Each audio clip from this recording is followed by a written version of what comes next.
Alright. Okay, mga kasagit nito. Maganda to. Okay, totoo nga pala na digital na ang mga karma ngayon. Yun, okay? Kailangan balikan natin itong si Benny Abante. Dahil sa pagwawalang yaya kay Isko Moreno, anay daw si Isko Moreno sabi ni Benny Abante. Yun nga, mabilis yung karma. Digital na daw ang karma ngayon. Okay? So, ang daming mga bumabatikos dito kay Benny Abante.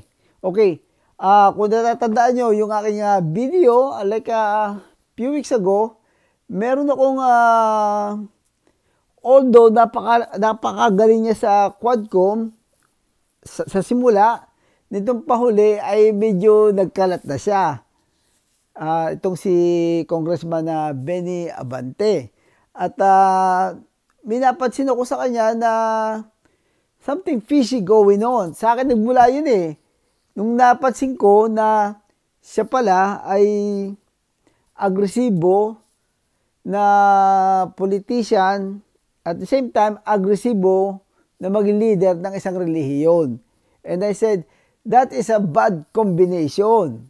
Di ba? At I'm sure there's a lot of skeleton in his closet. Okay? So, ito na nga. Ang daming mga vlogger, mga netizen na nagsulputan kasi daw yung mga luxury car nitong si Benny Abante. Talagang yung relo niya, napapansin din ng mga netizen.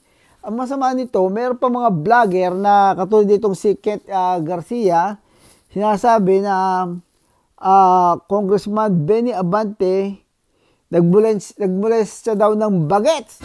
Yun ang masama noon. Si Kent Garcia na Isko vlogger. So anyway, wala tayo sa Pilipinas kaya hindi natin naabot yan. Ang sa akin lang, yung insight ni Pilosopong Mamay ay sinishare ko sa inyo yung impression ko na again, yung kombinasyon na agresibo siya, na mamahala sa relihiyon at agresibo siya na sa politika, that is a bad combination. Yun ang nagbigay ng hit sa akin na hindi magagagaling ito, si Abante. Anyway, during Quadcom hearing, tayo na surpresa pa tayo na nung binabanatan niya si Trillanes. Okay. Kaya marami nagulat. Ano ba to si Benny Abante? Anong nangyari dito? Tinatanong niya si Trillanes kung ikaw ba ay involved sa ICC, nakikipagtulungan ka ba? Okay, ganito lang ang simpleng pag-iisip ng mga kababayan natin.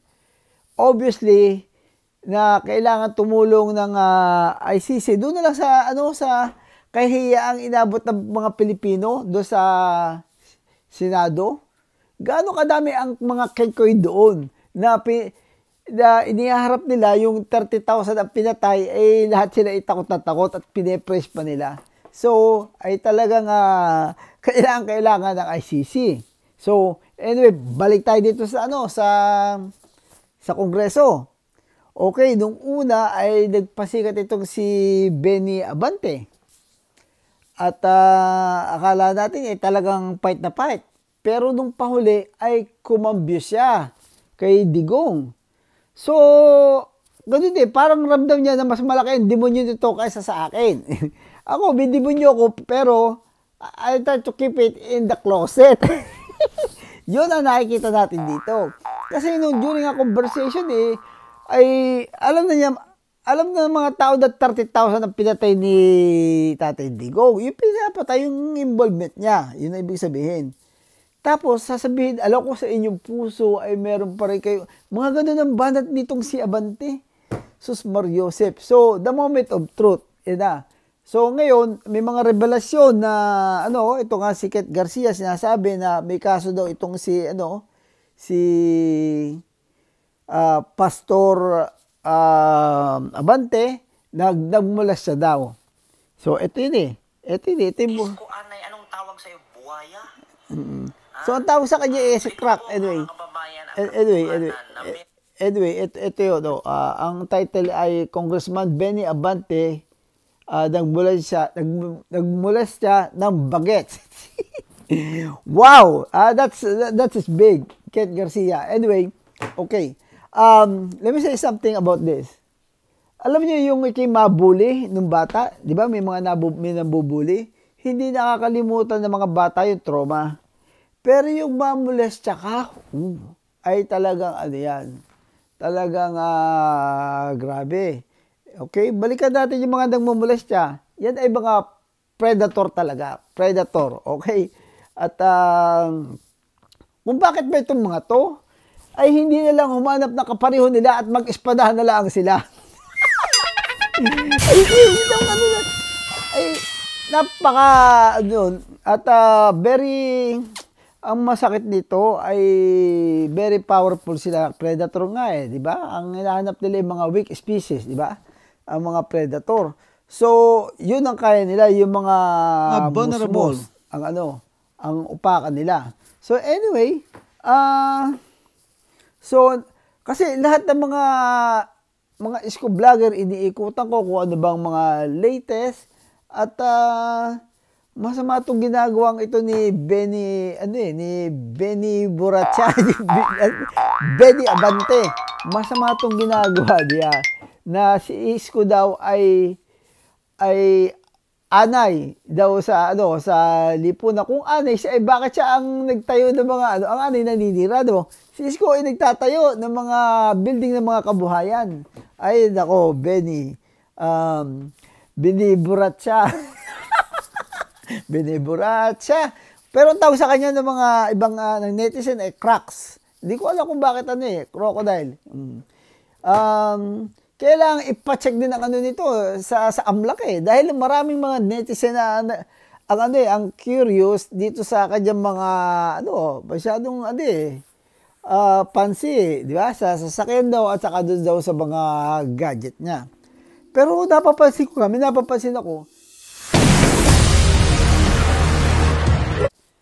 Anyway, lahat ng mga vloggers, isko vloggers ay iniikutan natin yan at kailangan update tayo sa mga nangyayari. Meron mga binabasa ko, nagagalit sila doon sa kay Chris Ulo. Vlogger ng Marcos yun Okay. At nakakatawa yun si Chris Ulo. Anyway, sinisiraan daw si Isko Moreno.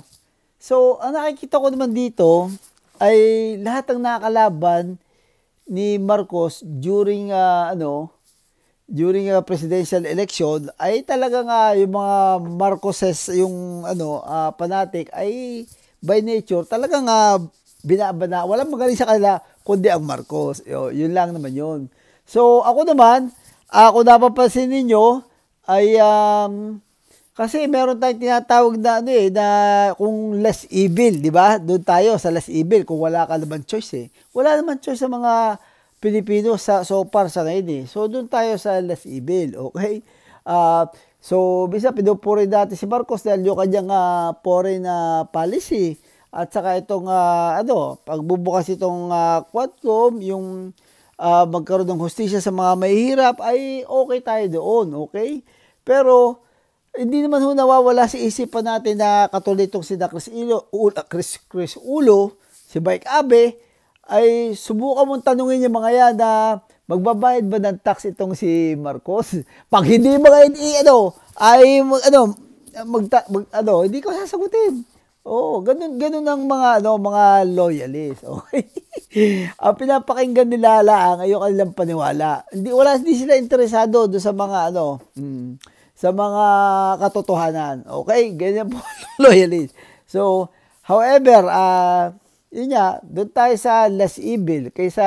So, full time yun na binabakbakan ang mga Duterte. Itong sina Chris Ulong ito. Okay? So, I have no against with those people. Basta ako, alam ko kung hanggang saan sila. Isa lang ang pinaglilingkudan nila, hindi Pilipinas. Si Marcos lang. Okay? So, wala na. Kahit na ito magnakaw pa uli or pamatay dahil loyal kasi sa tao, yun. Sarado sila. Yun ang relihiyon nila. Wala tayong magagawa doon. Yun ang sakit ng mga Pilipino.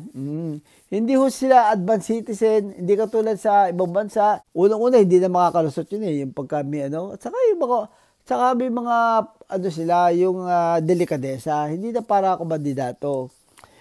Dito, pagka yung, halimbawa, nabalita ka, halimbawa, ikaw, pakardiwan tao, nagdako ka ng kamatis. Ay kulong ka. Pero pagka kay politiko at nagdao ka ng milyon, abay kailangan i-elect yan. yun ang katotohanan. Okay? So, kaya hindi ka dapat din maging seryosohin yung mga yun eh. Anyway, kaya I do it lightly.